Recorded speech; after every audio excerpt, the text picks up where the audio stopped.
cái gì đó nhảy tụm tụm. Vào đây cũng hỗ trợ Xuân Lộc nhé.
Nè mẹ ơi, ra phụ con rửa cá. Đây, đổ 2 tô vô luôn hả mẹ? Mày tắm chưa?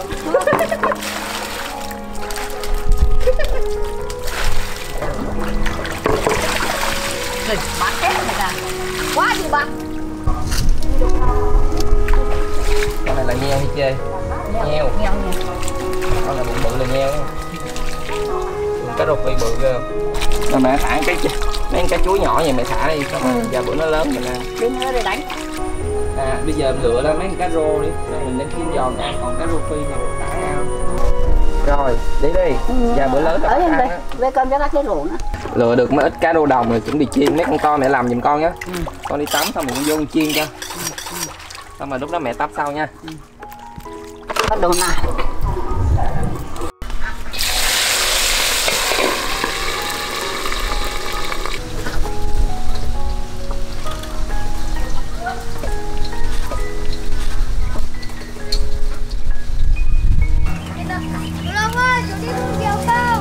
Thôi chú Lộc đang chiên cá rồi. Hai đứa đi thả đi.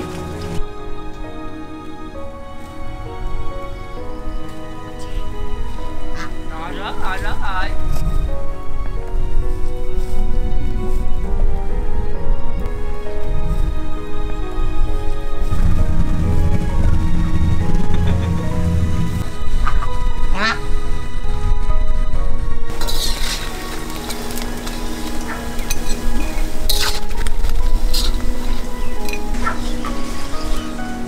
Xong, chị cá chiên xong rồi, ngon lắm nè.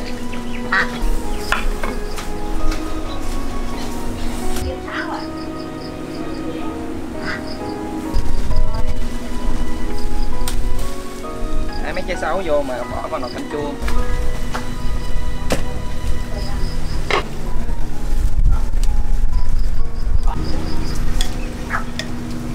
Mẹ ơi, luộc rau rừng xong rồi, dọn cơm chuẩn bị ăn cơm nè.